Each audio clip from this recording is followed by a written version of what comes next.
Freak Guitar Camp, the same year as Linus. Dinosaurs Walk. 2004, 5. 5. Must have been.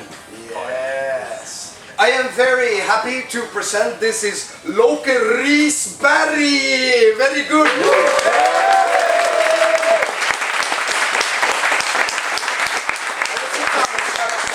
Tell me to shut up if I talk. Yes. I talk very quietly, so I'm very tired, so I will talk here. And yeah, I never learned to, or I think I learned the stuff we played here Tapping. 16 years Lots ago. of tapping. Lots of tapping. Yes. I think I learned it that summer, but the summer after I played Resident Evil 4, and I actually had the world record in that game. I found out last week, and for some reason everything I learned at this camp disappeared when I practiced Resident Evil the next summer. That's good advice. If you were regret coming here. Yes, it's very good to unlearn. And after that, my brain was completely blank, and then I learned to play jazz guitar instead. So, Yes. but Evolution. I'm still here. So, What have I done now? yeah. Maybe I should play something. Yes.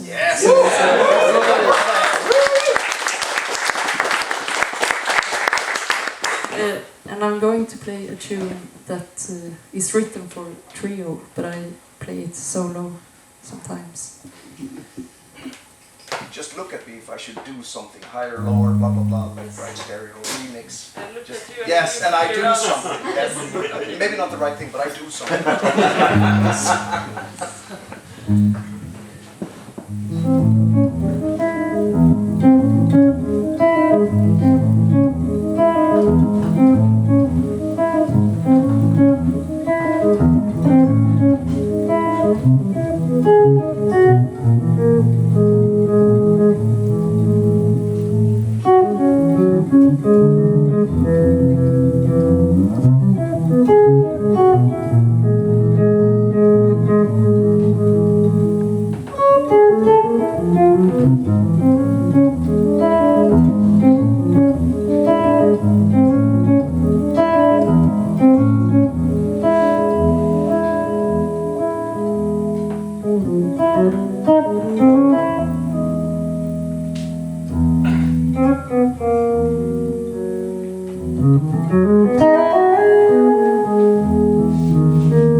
Tack.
That was a song called Lunde, and I learned on YouTube, I think, that it means dick in Urdu. Someone wrote. It didn't mean anything before. So I think I should talk about guitars a little while I'm here. Never get to do that. I play on a Strandberg guitar, and I learned this week that you're actually supposed to hold it like this. So I've been sitting with this, I have a giant guitar here, and I've been sitting on a very low chair. The giant guitar! I have a giant... Oh, you're gonna try it? No, I'm not going to play on it, I'm just going to show. I developed a technique I spent many years on my technique, and now it's all fucked. I got a Strandberg, and I really want to have it, so I sit on a very low chair and like squish together, like very far out, and like which is very good, but no, you can't do that on this guitar. It hurts in the thumb. Ola is coming tomorrow. I forgot to say. Ola Strandberg is coming tomorrow to deliver some more guitars and everything. Oh. We should tell him. What have you done? Yes, he ruined everything for me. I have a question. Yeah. What kind of effect you use? It sounds like you completely rolled off the attack or something. Yes, I wasn't going to use it, but it was on when I started. It's the POG2 electroharmonics, and it's very nice with the effect thing because it feels smooth and.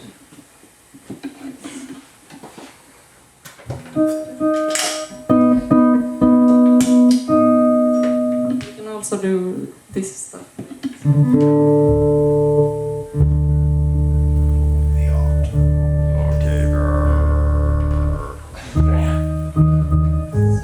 Four octave or five maybe at the same time. Yeah. It's fun. But I never use that. I only use like one. I have a whammy also, and it has lots of things, and I can show you.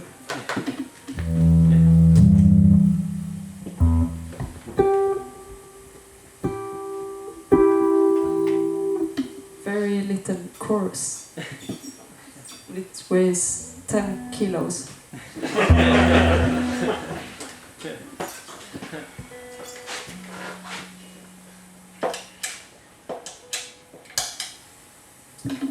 But when you play jazz music, they don't want you to use effects, and they don't want you to have a guitar that looks like this. Or I used to play a Gibson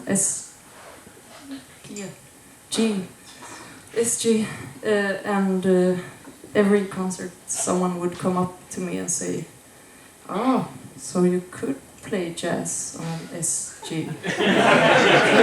Ah, or something like that. And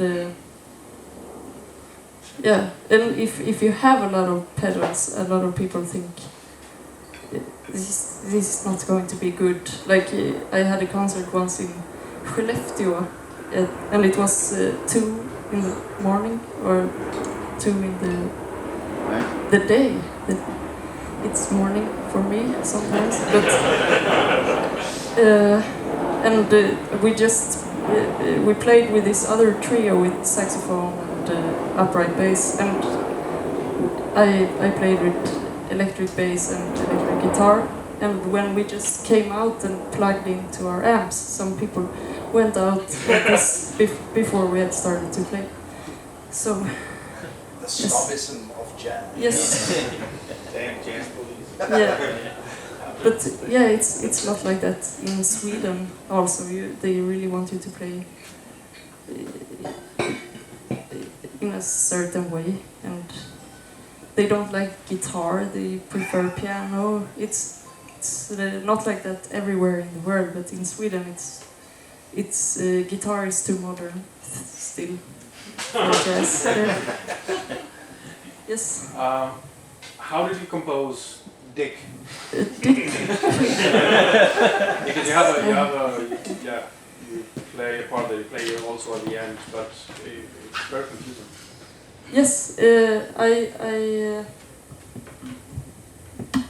composed it. I don't know. I came up maybe this. That thing.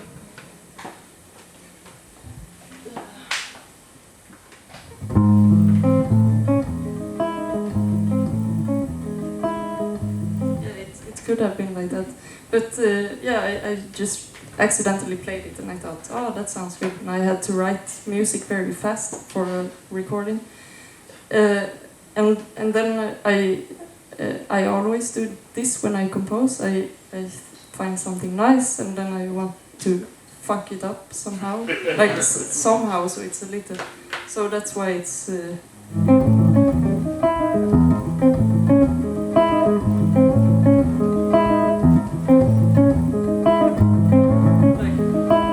Also this thing. So I think it's 13/8 and 12/8, and that time when it sounds like it's not 12/8, then it's 12/8. And yeah.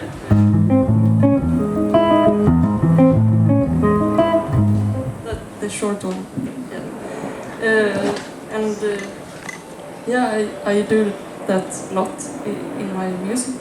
I come up with something, and I don't know if it's I'm afraid of that it will be predictable or cheesy, so I add or remove something always. I have another song, and if I remember it, I will play it like this.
After rehearsal. Yes, I have not played that song for very long. I played it the last year with the, I think the bass. Yeah, it's written for. I wrote it for a bass player just to be mean, and so the bass and the saxophone player play these riffs. So it's. I don't know if you play metal music, it's not that weird, but if you don't, then this is a horrible thing. Because it's sort of like, I had just recorded, I had been looking for something, I was just sitting,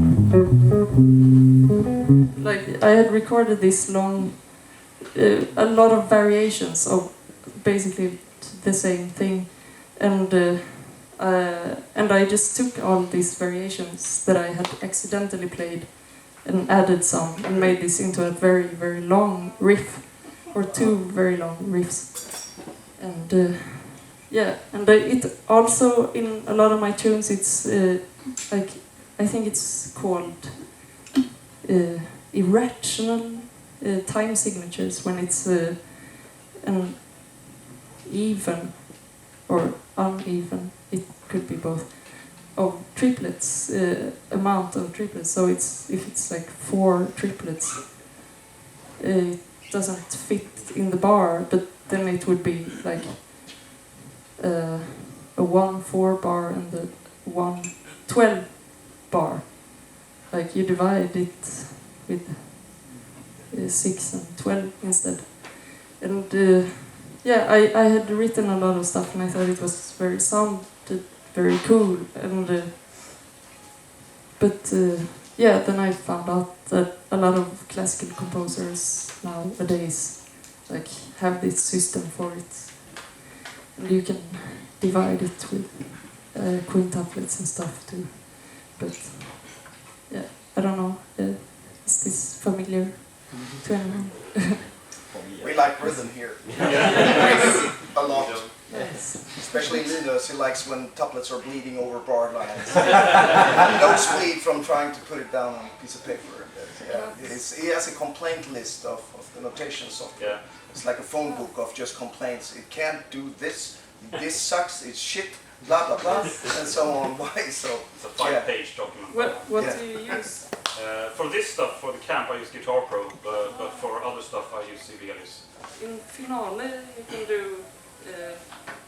I heard you can fake do it in Sibelius too. But Yeah, you can. That's a lot of But fake it's music. quite difficult to do. You have some incredible rudder, so it's not very intuitive in final. Okay. Just my opinion. I'm It's not doable, trying- but it's hard. Yeah. You had a question. Yeah, what was it that lured you away from metal to the world of jazz? And then how did you actually go about learning the jazz once you found yourself there? Because me and my brother had a complex relationship of like competing about stuff, and I wanted to play guitar before him, but he got a guitar before me, and we both listened to metal, but he was playing a lot of metal, and I thought I was very into blues, and I like wanted to go somewhere else, but I couldn't continue with metal because of my brother. So that's sort of the reason. And I also heard jazz and thought it was really cool, but I made that decision. And so I usually don't say that when I'm asked in jazz. But here it feels okay. It's at the free guitar camp. Stays at the free Yeah, guitar don't. camp. Yes. But do you usually play by yourself or in a trio or? In a trio, mostly. Or I also have a 7 people band with 4 horns and a trio. But I play alone too, but it's not as fun, I think. Never itches to play blues or metal or anything. Yeah, I You resist the urge. Yeah, sometimes. It's weird. It really was just a stupid decision I made when I was 14 or something. So I listened a lot to Pantera recently, which was my favorite band when I was young, and I felt really sad about not playing that sort of guitar. But it's very easy to just decide to play it again. You have a slam there, you can play. Yeah, I know. Yeah, but now I actually have, this is a special occasion thing. I have flat Oh, flat ones. flat ones. What does it mean? Well, it means the string is rounded, so it's not as sharp when it touches the fretboard. It's actually round sound. Yeah, it's hard to I know play. nothing. It's not comfortable. But you can play without noise. Yeah. Yeah. It feels uncomfortable to play, and yeah. But Sorry, the no. core is round or what? No, the core is still hexagonal, but it's like a, instead of The being winding a is round flat. wire around, it's like a flat. It's like an upright bass, you know, it's It's no like a strings. rubberish vibe to it, or is that just old? It's not. It doesn't have rhythm. I haven't. Yeah, Ola Strandberg just hinted, I wonder what it would sound like with the flat wound. And so I put it on and it feels horrible. I didn't have time to change it. Maybe it sounds more jazzy, I don't know. But,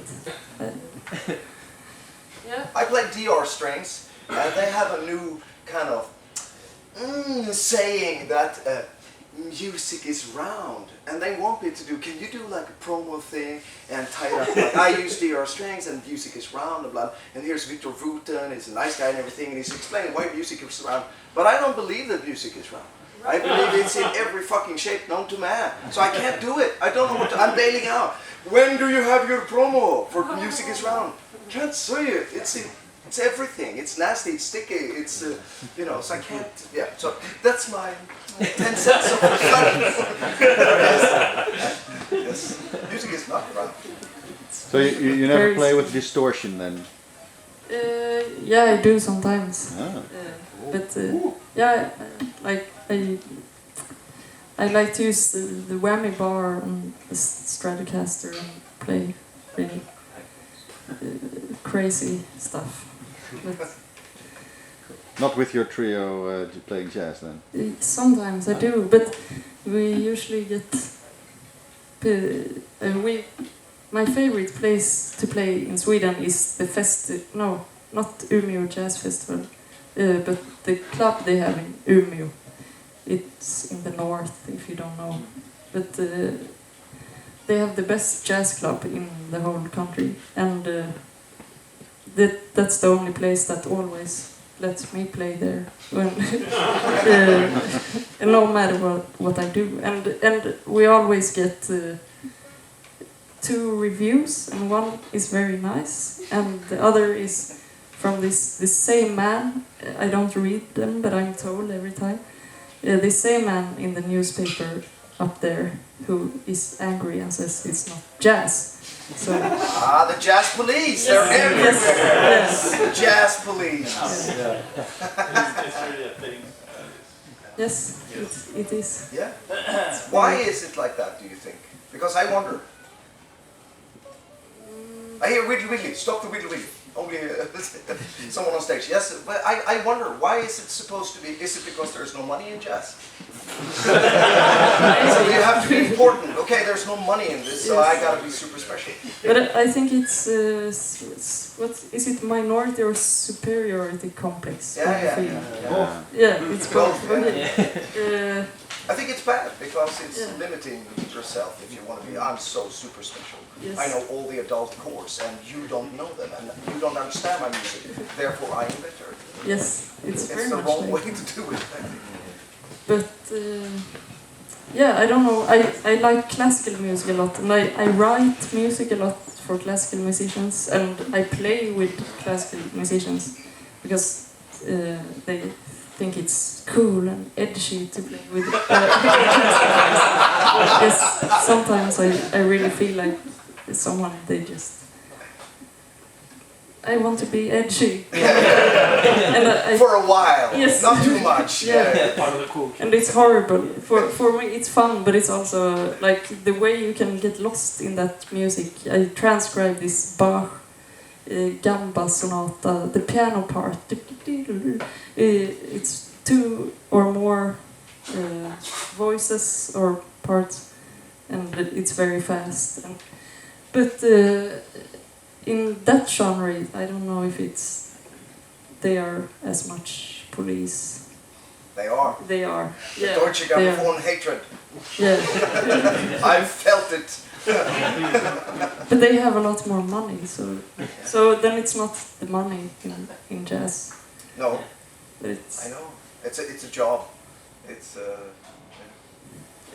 be on It's just that people want to understand, right? They want to understand that this is jazz and this is hip hop and this is salsa. Yeah. And if you mix them together, you can go and you're a fucking.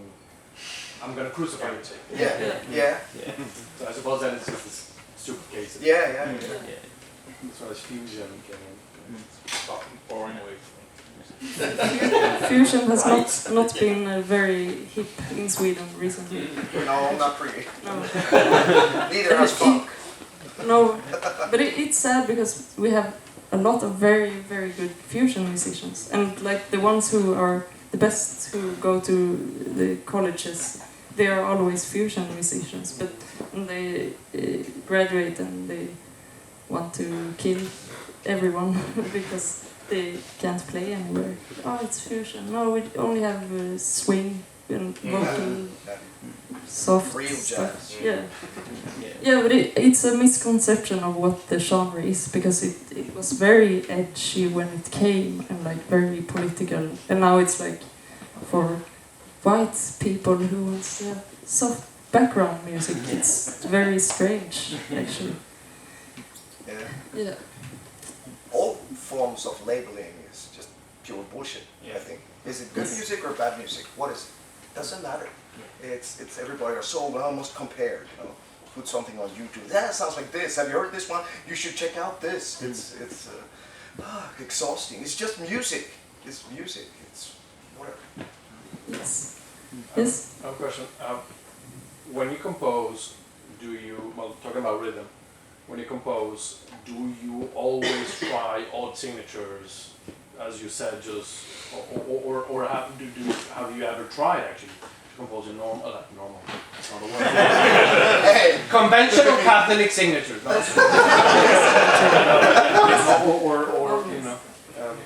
Yeah, I do both.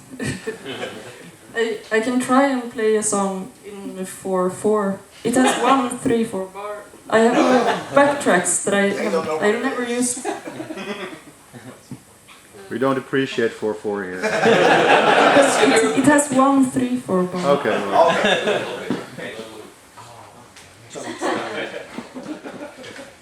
But I discovered I have my whole most recent album. I have it without guitar tracks because I was going to use it for something, and so I have backtracks from my album. But I have, as I said, never done this before. So if something really weird happens. we like weird, so let it happen. It's not conventional guitar.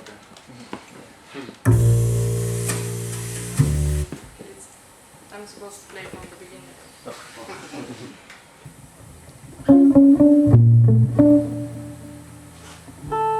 Tell me if you need more of anything. If I can track loud enough. So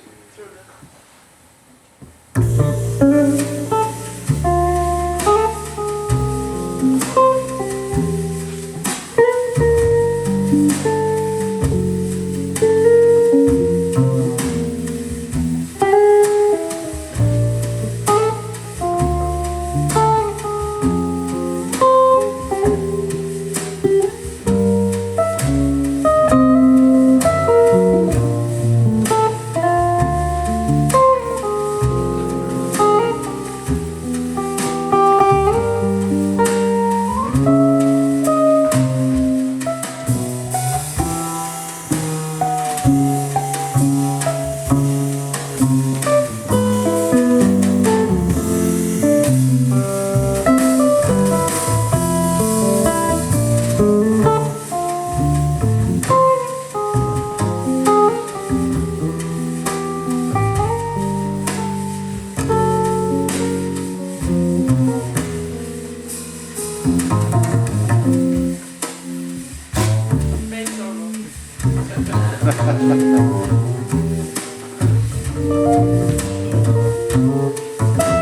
When you write music, do you have a favorite key that you compose in? No, I don't. I had a phase where with the two tunes I wrote that I played earlier with the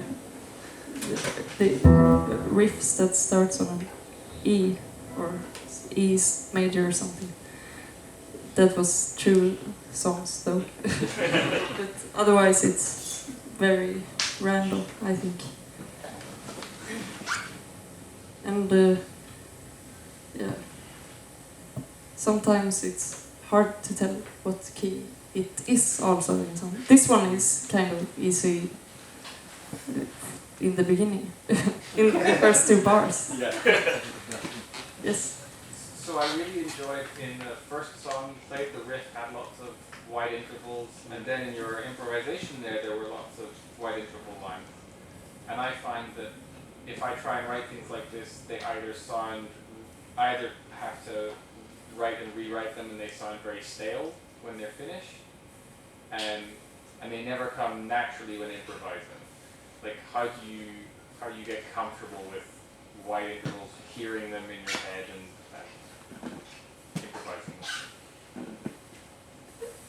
I think it might have to do with having, like, playing solo, completely solo, when it's complex harmony, because then I add bass notes, vad heter grundton in English? Root. And the fifth or something. And then, so if I'm playing some melodic stuff higher up and I add the root, I think then it becomes more a habit. So that's nice to do. And also, actually, one thing that I really learned a lot from was I had a teacher named Mick Goodrick, who a lot of jazz players know about. And he was he thought he hated when jazz guitar players play like that. And yeah, and so it was not allowed in his classroom. So we would play a tune with the metronome on 2 and 4, and we would play.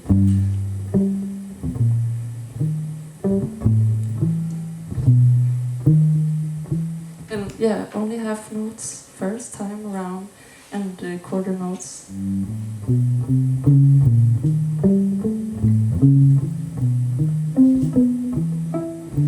Yeah, and very strict. Don't add any chords ever, and that developed also very much what you could do. Yeah.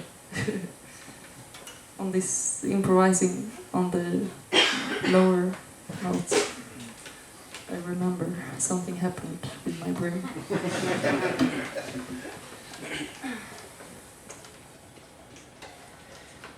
You mentioned you transcribe a Bach piano piece. Can you play it still? I can play a little of it. Yeah. I played it before because I think it's fun to play. It sets a weird mood, I think. It's hard. I get PTSD.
It struck me that you sometimes use your when you arpeggiate chords, you use fingers, and sometimes you are all over the place with the pick. And why? Sometimes it seems inefficient, the movement you make while you have your fingers ready, and sometimes you do use the fingers, and sometimes you don't. Why? What's happening? He hates the booklet. What? I pardon the campers and their behavior. What is it? Oh! So what? Leave them alone, we need them. They're good. I don't think it's a bee. I think it's a wasp. We don't need wasps. The wasp says the same thing about us. We don't need you, man. They're right. That was an interesting interruption. I don't know if it's. I think did you think about it now when I played, or this when I played Bach, or when I played something else? I noticed this before. Oh, And okay. this piece as well, there was some parts you used the pick going to from the low strings to the high strings, Oh. and other parts you used your fingers. So is it a conscious decision when you arrange it, or just do whatever you feel feels right for your fingers? It's I think it was all conscious decisions because I never really practiced like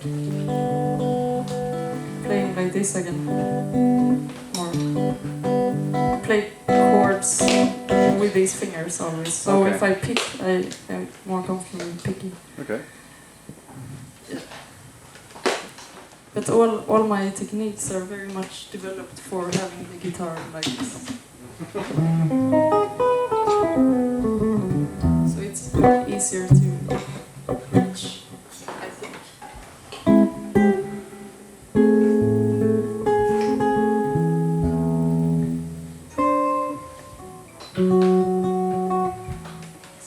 Do you have any more questions? Yes? How do you incorporate open strings into your chord sequences? Like, are you thinking of them as like extra dissonant tones that are hard to reach with your fingers, and so you grab them on the open string, or do you compose so that you can deliberately use them? I don't know. I think it's both. Like sometimes it's a better solution.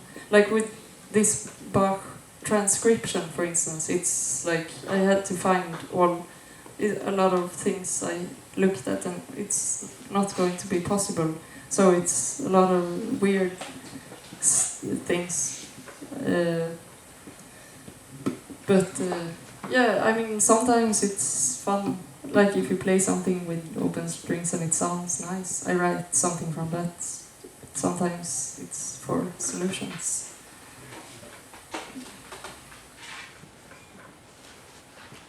Hey, more music, please. Yeah, music. Play another backtrack too.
Tack. Another question, sorry. Yes. Apparently you switched to the Strandberg guitar pretty recently, according to some remarks you made. Yes. So why and how do you like it? They asked if I wanted one. Oh, Uh, for free. yes. And I wanted to try, and I really liked it. But yeah, and it was also during the pandemic. I did not practice a lot, and I practiced and played all the time up until then. Yeah, so I was just like not in the, because I was very obsessed with how I held the guitar and how I got the right sound and everything. I practiced without amp mostly to focus on the tiny details, and yeah, I didn't think about how until recently what a big, because when I practice I mostly played on this guitar still, so I didn't think about it until quite recently how much I have to change my technique. And but I do like it. I like it a lot. And it's small and I can stand up. I can't stand up with that one. They're probably gonna make a complete switch and say goodbye to the big one, or I don't know. Maybe. But I look like a turtle when I stand up. And that's an argument to change it. Yes. Yeah, I was curious, if you moved away from metal guitar when you were at 14, how old were you when you were at Free Guitar Camp? Like in 2005 or whenever that was? Interesting. I think I was, no, wait, yeah, 2005, I was 14, yeah, so, Okay, nice. yeah. But my first time here was 14 too, and I didn't know anyone else had come that young. So nice, So nice. if you want to move away from metal, go to the freak guitar. Yes. And you're fine. I don't like metal anymore. I think. How do you usually structure like your practices? Will you like write little etudes of things you're trying to work on, or will you be like, right, I need to work out all these inversions, or what does it generally look like for you? I guess both. In periods, I can be very structured when I'm like manically obsessed with being very structured. But sometimes I don't think it's fun. Like when you feel like shit.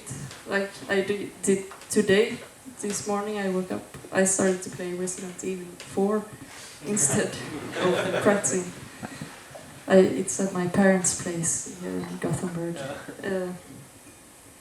but yeah, when I feel like that, but I know I can't lose my routine. I usually do something fun, and then after a while I will start like, oh, that doesn't sound good.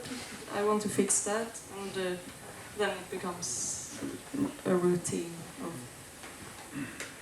stuff. Yes. When you write a song, have you something in mind, some mood or some pictures or some lyrics, or is it just, hey, this is nice? I think everything, all of that, Okay. all of that you said.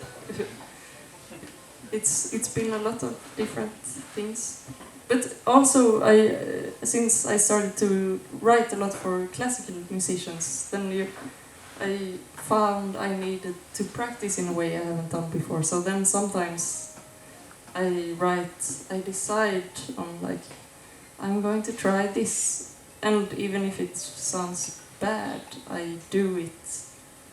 I finish it, I try to finish it, just to practice. Like when you practice an instrument, some stuff sounds bad a lot until it starts to sound good. So a lot of people say that, but I never done that really earlier in my life. But now I can like practice stuff just to master the way of doing it better. Yes. When you say that you compose for classical musicians, do you compose classical music or do you do adapt Bach and whatnot? Is it or both? I compose modern stuff. Yeah. And for on request of people, or just to have other people, classical musicians, violinists or whatever, perform your music? Yes, other people. Or what? Yeah, but do people want you to write for them, or do you just write something for instruments you don't play? Both. Both, I've okay. had some people who like ordered something from me. Okay. Great. Yes. Have you found that your kind of unconventional technique of playing has opened any doors that you wouldn't have found otherwise? Like this way of, you're punching over the guitar, or you're kind of... Is there anything that you can do that you wouldn't be able to if you didn't have that? I think it's little like being really good at Resident Evil 4. It's fun that no one else is really good at doing this thing that no one cares about with some stuff. So that's fun, but it's not. I mean, I noticed like what really made, like when I play solos with bands. I've always been like interested in harmony and like, finding ways through harmony. But when I felt like my technique in like playing cool jazz stuff, it's when I transcribe Michael Brecker solos. Like that's sort of okay. It was that I only had to be doing that all the time. I discovered kind of late, but. And then, so I don't get to use the things I work the most on, like playing uncomfortable things on guitar, written for piano. But it's fun. Do you find the effects that you use, does that like inspire you in a specific way to go a little outside of the boundaries, or is that just icing on the top?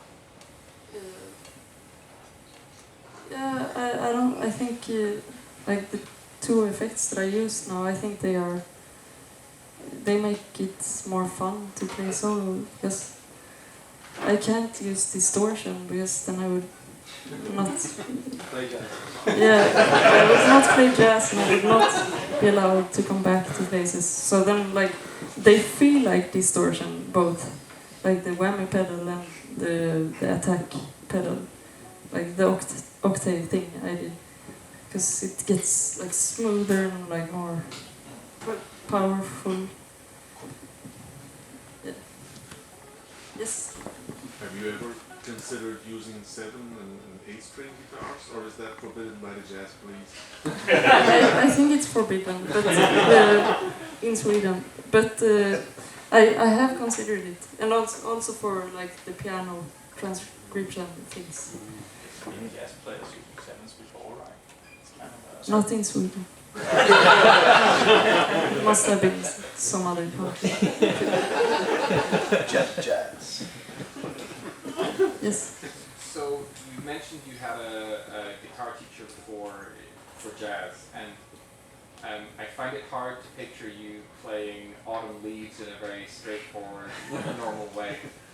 Did you kind of start out playing strange music and get better at it, or did you have to learn normal jazz for a while so you weren't arrested by the jazz police?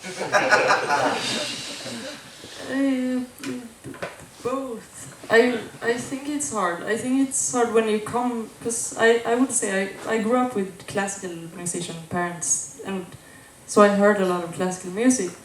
So that's my background. And then I listened to blues all the time when I was 10 to 12, I think. And metal I listened to all the time. So that's like my background, and the American standard repertoire is not my background, like this musical tune. So I think it's so hard to...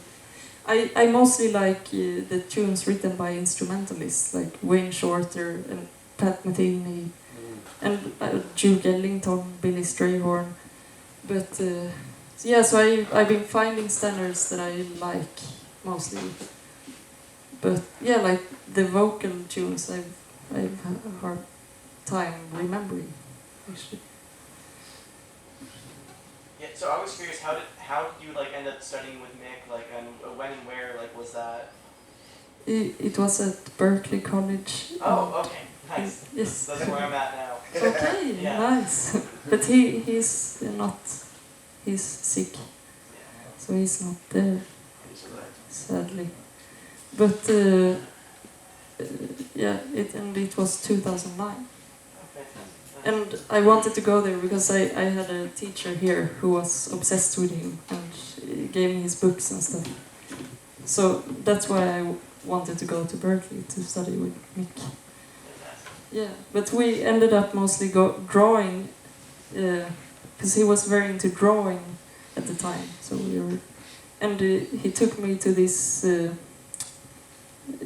where you draw nude people, like, a lot. So I drew nude people with Goodrich a lot also. One reason to go to Berkeley. Yes. That's my kind of jazz. How about you, William? No? It was in Cambridge somewhere. Yeah, you will have to get him. Yeah.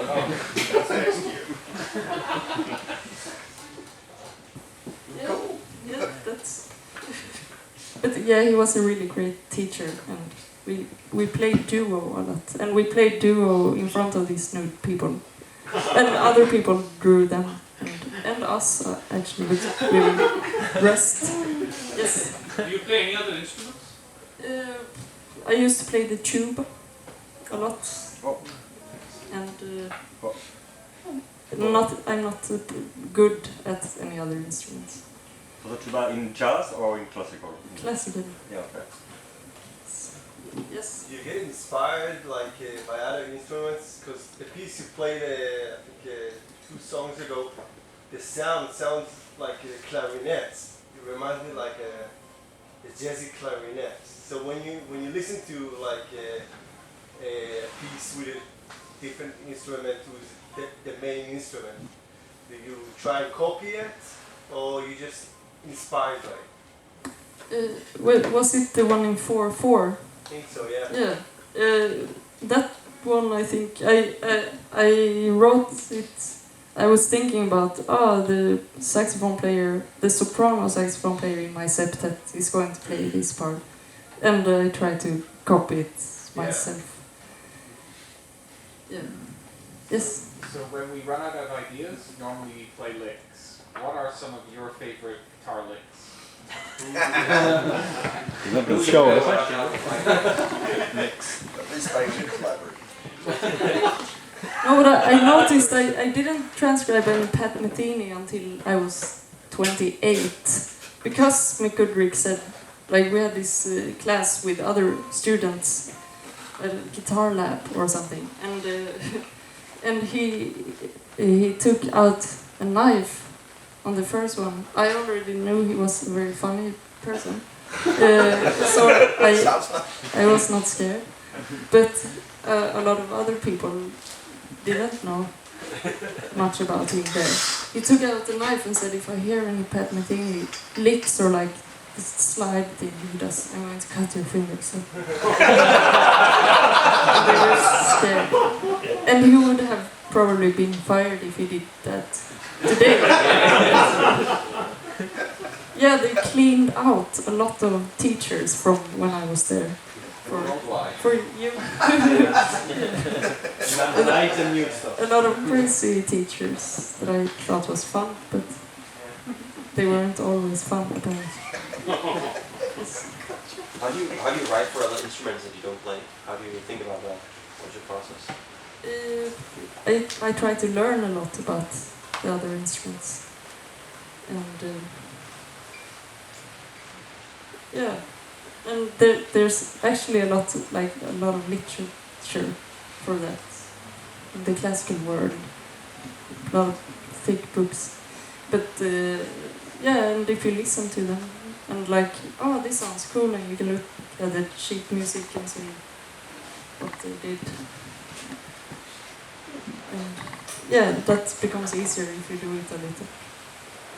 Yeah. What would you say is the technique that has been most challenging for you to learn or develop? And how did you learn it or end up developing it?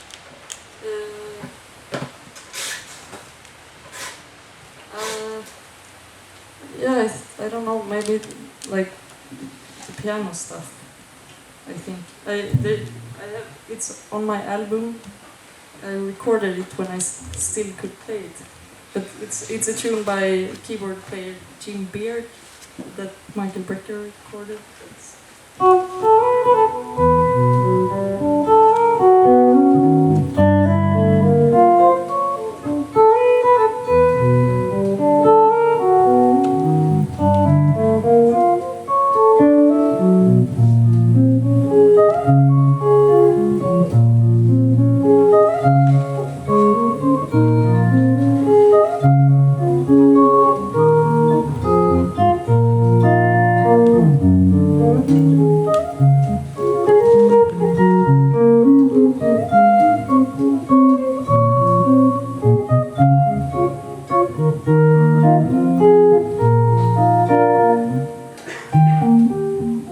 It goes on.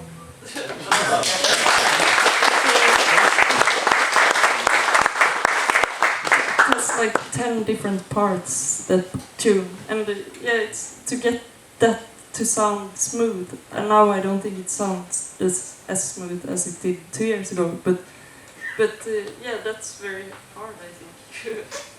That's not. Stretches it quite a bit. Yeah, and just.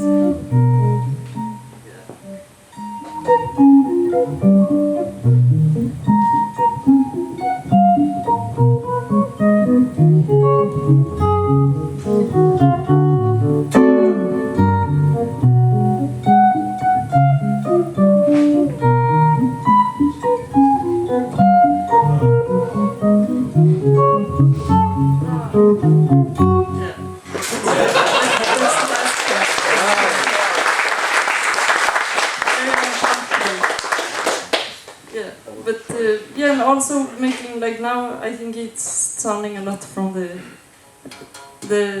thick strings, and I used to be able to make it sound more from the higher strings, like those. And yeah, I remember when I started, I thought it's not going to work, but then it worked.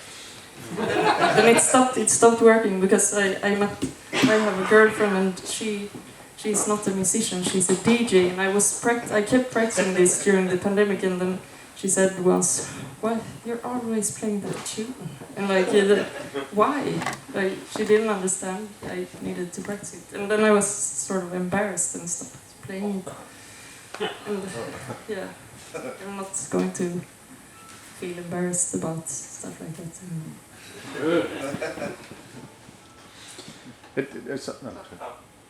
Oh yeah, I was gonna say Jazz Police keeps coming up a lot, and I was wondering if there's any one thing that's not accepted to play in Sweden that like if you could change any one thing and just make it accepted and normalized, what would it be? Guitar. Is it really that bad? I didn't know. I'm a metal man, so I don't know.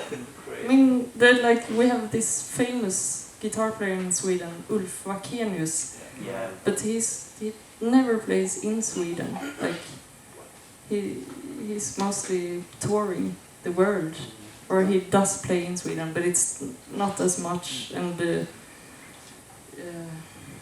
yeah, I don't know. It's one guy, Erik Söderlind in Stockholm. He plays a lot there, but he doesn't even use a pick.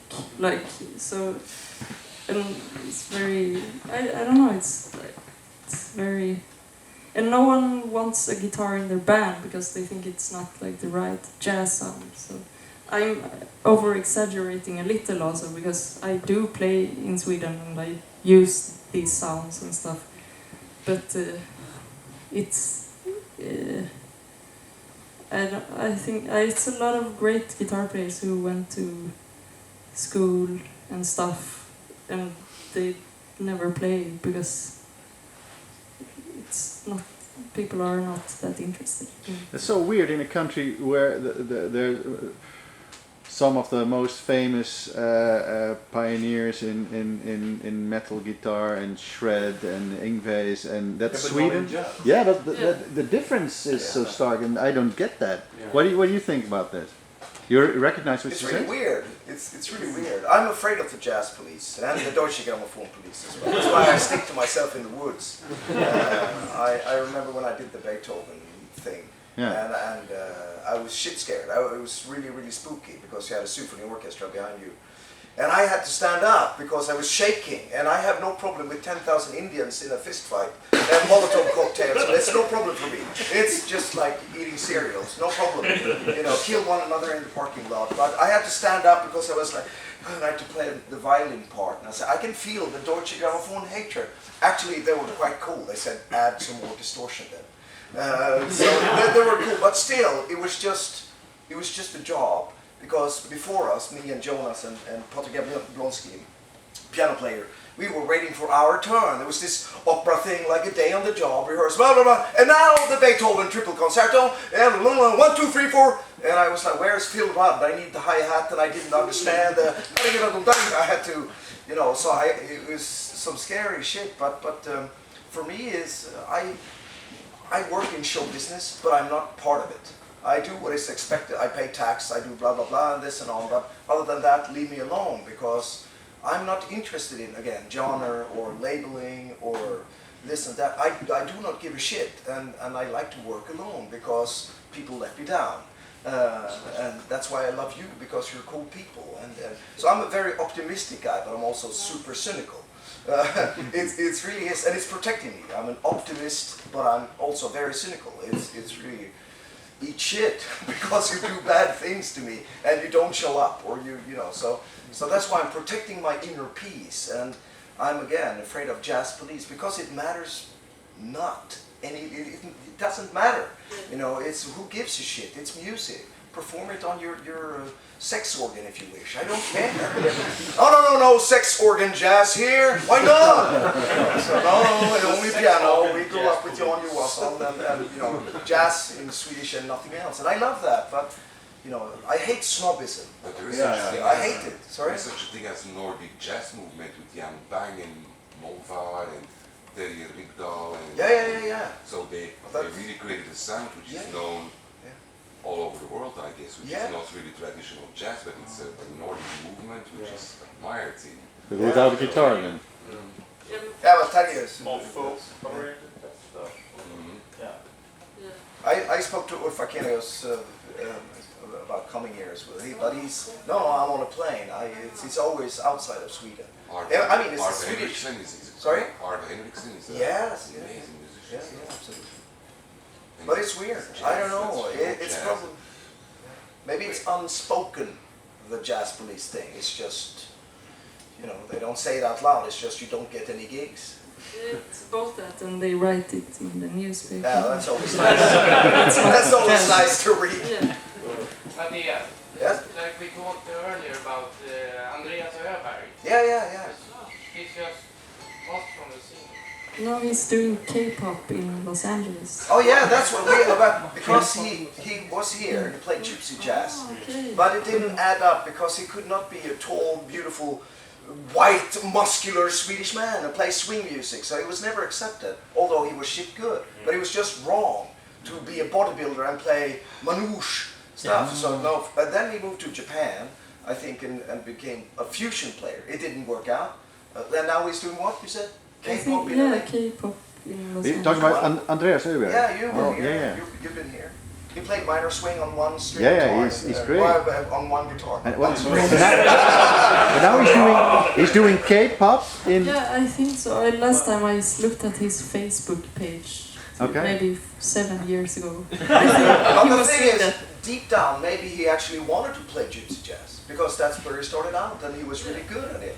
But somehow being forced into, I have to pay the bills and I have to do this, and Yeah. I hope he enjoys the K-pop. There's nothing wrong with that. But again, it's like so metal. No, I'm just kidding. If the Jazz Police would never find out, who would be your favorite traditional jazz musicians to play with? Wait, what was the question? Well, just if you could play with any traditional jazz musicians like Louis Armstrong or Miles Davis, who are your favorites? I love Miles Davis. But I think if he played in Umeå, they would write also angry. It's not jazz. But yeah, and also Duke Ellington's big band with Billy Strayhorn's tunes. That would be fantastic.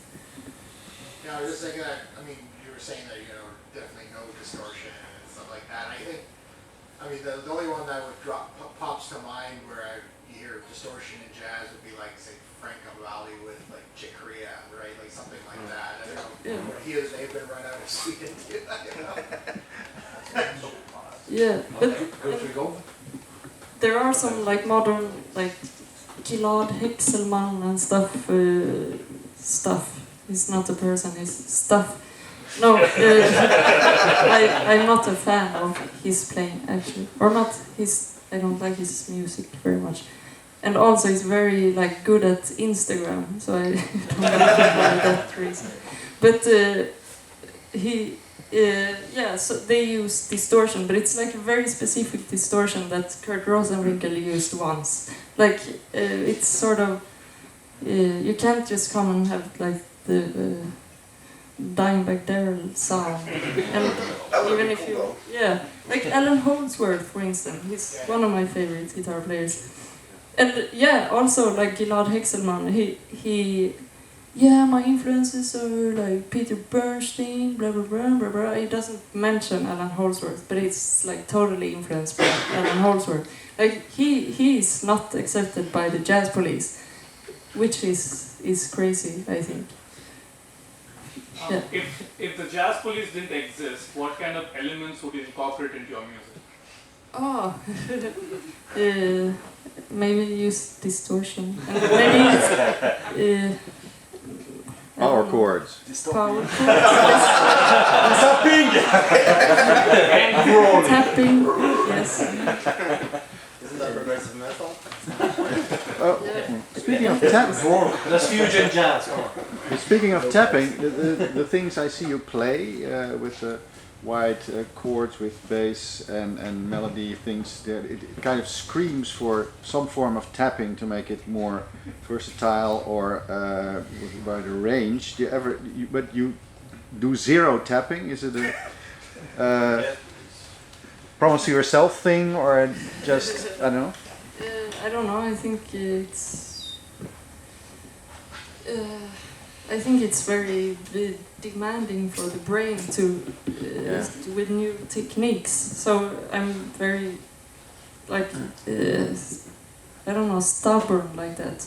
I have chosen this technique, so I should be. But I've started to think about that a lot more, and like, so it was also like I decided something when I was a teenager, and I've always trusted myself more as a teenager because I was had very good confidence, and I have not had that good confidence since I got older.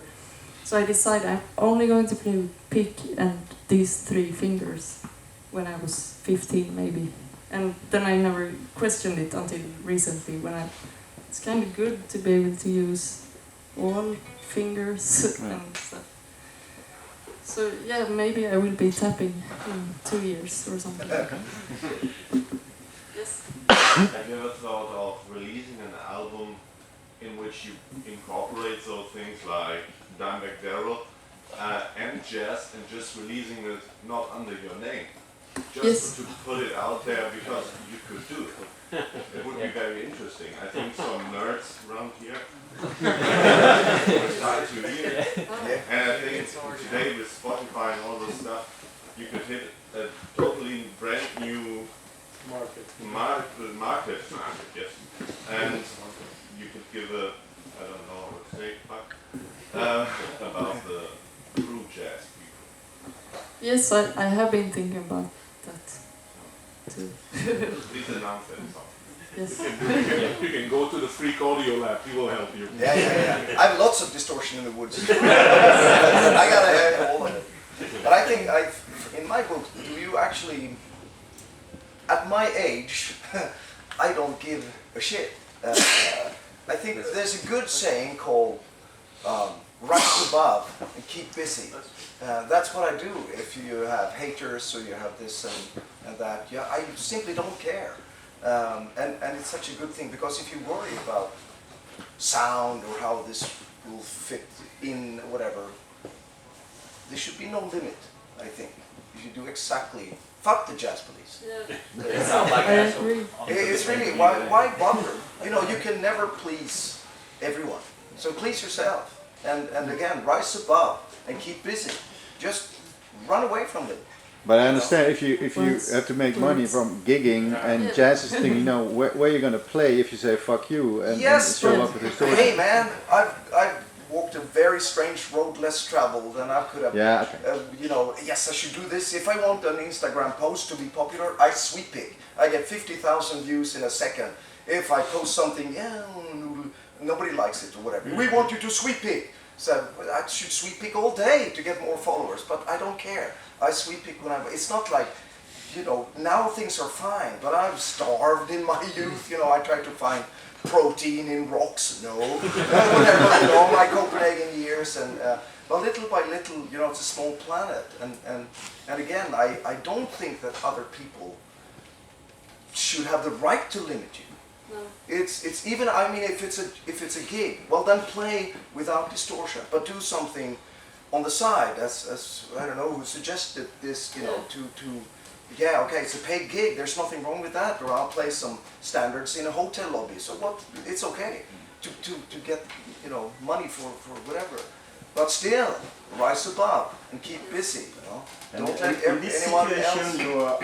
you're certainly not the only one in Sweden that don't like the jazz police, so if you just come with anything else, you will certainly interest people. There's people that like jazz, perhaps in Sweden want to see other things than just standard things in jazz. Hopefully we don't have this problem in France. With jazz.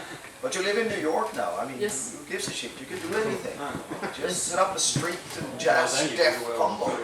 Do it. Yeah, but I actually got old enough to stop caring. Yes. I don't like it, but I don't care about it anymore. I actually got myself cancelled from every jazz club in Sweden, except for the one in Umeå. I had a gig in Umeå, and apparently it was like a convention, maybe it's called, for all the jazz club bookers and club arrangers in Sweden. And I didn't know that was the audience, so I thought it was And I said, like, as a joke, that because I had 2 gigs this spring. I had 2 gigs, and both of them were at the same clubs. So it was the same picture of me twice on the webpage, and it was like 5 other artists.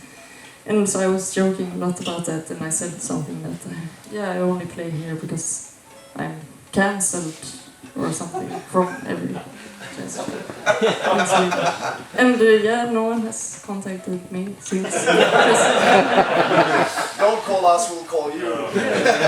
Why is nobody picking up the phone anymore? Bird is a badge of honor. That's the most common thing ever.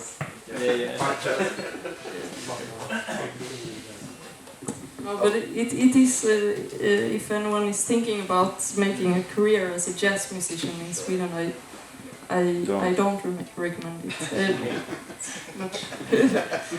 It's actually like basically the only black jazz musician in Sweden. She is a great musician. She's banned from a jazz club in Stockholm because she's weird and she was making it's actually really fucked up, and I don't play there because I think it's fucked up for real. But everyone else is still playing there even though they know this, because it's like the only place. So it is a very small and very. Which club? How many are recording? Turn off the cameras. You can tell me later. Yes, I tell you later. But I really think that someone like you could inspire a younger generation of guitar players leaning towards jazz and combining styles and giving the middle finger to traditional old jazz community. So keep it up, I would say. Yes, keep it up. Yeah. Rise above. But not. I think also it's important to make the distinction between like the tradition, what jazz actually comes from, and what has become traditional Swedish jazz. Yeah. Like that's what you should maybe be against. Yes. Are there any current or new bands that you would really like to play with or collaborate with or anything? Is Panthera there currently? They have the reunion. They should have you instead of Sacrifice. Really cool. Yes. I would have paid to see that. They're all dead. And these two probably use a whammy bar. Yeah. I don't know if there's any band. I don't know much anymore. But it was a good question. I will think about it. I think I thought about this recently. I just don't know. Yes. So I find sometimes when I write some music, I find something that I like and it surprises me. But also I realize over time there are some things I always like. So are there any particular patterns, sounds, chords, or things you always enjoy coming back to? Resident Evil. Yes, Resident Evil, the music.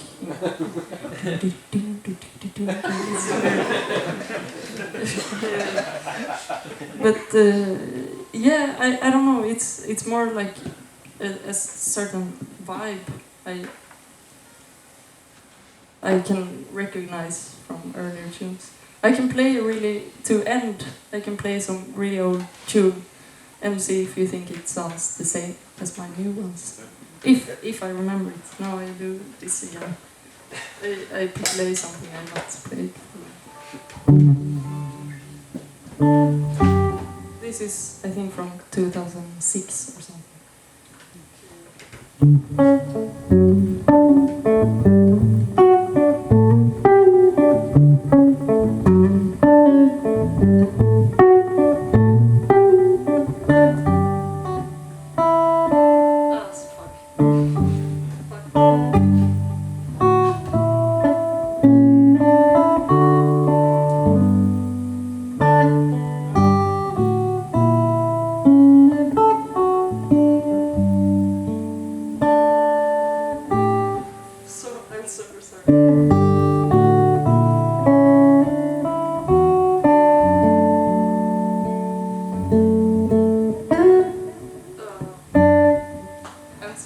It's great.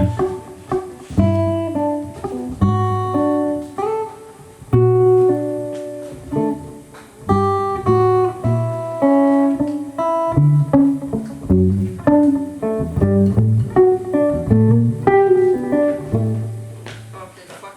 I can't do it. Sorry.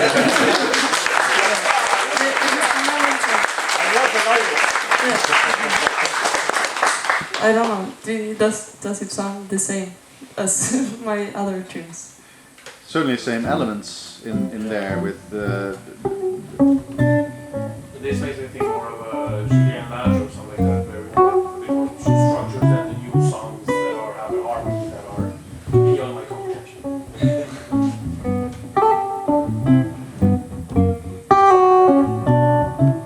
That's another part from Sing Tune.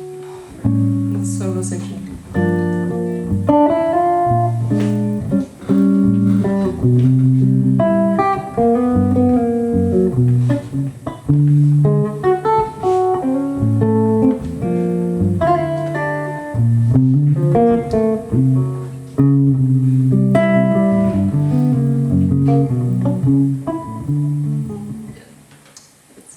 There's another part. Yeah.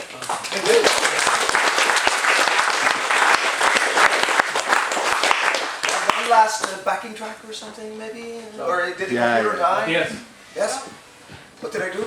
Quotations of. Oh, I could have a question. Oh, sorry. Oh, that's alright. I guess my question is about stage fright. So I focus myself on the guitar. Any new tips? My wife is playing September a fest, so any tips for first time for people going on stage or to handle stage fright? Yes, I learned this from Maria Schneider, the big band composer. That's a band I would like to play with. I played her music when she conducted, but it was not her band.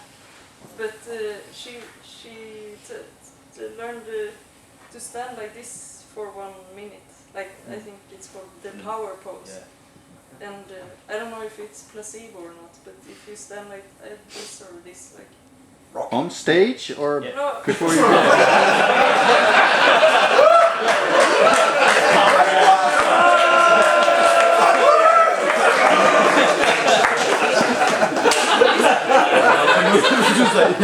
Stare.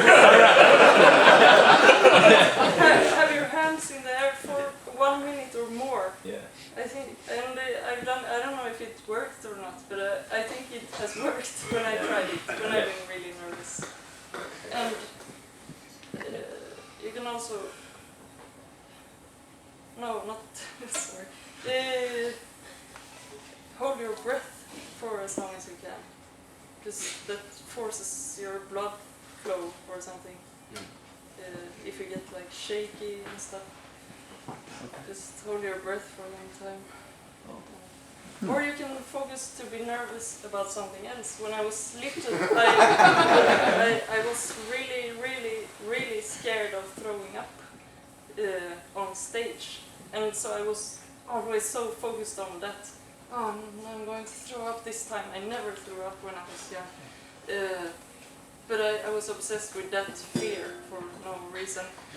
And that made me focus on something else. And then I could play like good on the concert because I was not worried about that. I was so scared and like planning it. I can throw up behind that amp, you know. That's awesome. You could try that. Yeah, no, but for real, when I learned that I started for some reason to be scared of my playing, then I would start to play bad when I perform. And it's all in the head. Yeah. That's the thing. It's all in the head. Yeah. It's if you would do it in your bedroom or your bedroom, then you're perfectly fine. I'd say I have a defense system as well. I go all in, much more than I have to. I take over. I suck up the air in the room. I go so much, complete overkill, and it saves everything. You know, you have to take control of the situation or of the room or the venue or whatever, and just go 110%. And it's exhausting, but it helps. It gives you some kind of confidence. the last thing you want to do, at least in my book, is to excuse yourself. Because then you start at the downfall. It's just go, hello, I'm the best on the planet. I'm doing exactly what I'm doing. You don't have to say it, but you gotta think it. You know, it's really, I'm gonna take over this. I think I told you some of the first time, many years ago, I was jamming with Steve Vai, who was a teenage hero and everything, and then he signed me to his label and everything, and I think, yeah, maybe it was even the first time we met, and he said, do you want to come on stage and play? And he tested me, and I got, in a constructive way, I got mad, because he would say, yeah, I'm gonna give the kid a shot. So, and there would be all my teenage heroes, Tony McAlpine, Billy Sheehan, and blah, blah, blah, all these guys. And we would play the stuff, yeah, we're going to do this Frank Zappa song, My Guitar Wants to Kill Your Mama, super easy, Wheatley in F sharp minor, or blues or whatever. And then he said, walked around to the band, to say, do this in 7 and 5, and keep playing it, and change the tonality here and here. And I put my liberal ears on and said, yeah, I understand what he's doing. It wasn't that complex, so I could hear, he's trying it. And then he brought a camera guy up on stage to stand this close. And then he stood like this. He said, play. two different ways to go. Either I would piss my pants and I would freak out and I would start to sweep and swoop in the wrong key. And sorry. But I just got mad in a good way. Because I thought, well, fuck you, Steve. I'm going to blow you off stage. And I took control. I didn't overplay. I kept my demons, you know, in the right position. And I understand. I do the yes, I understand it. And then he was like, you're all right. And then he sort of started to play with me, and everything was fine. But it was really like, I'm losing it. I'm losing it. I'm not losing it. I'm going to fuck you up. And it's a defense system. Of course, I was shit scared. But this kind of Saint anger took over. And that's what I do. If I walk again in front of 10,000 fighting Indians, I go,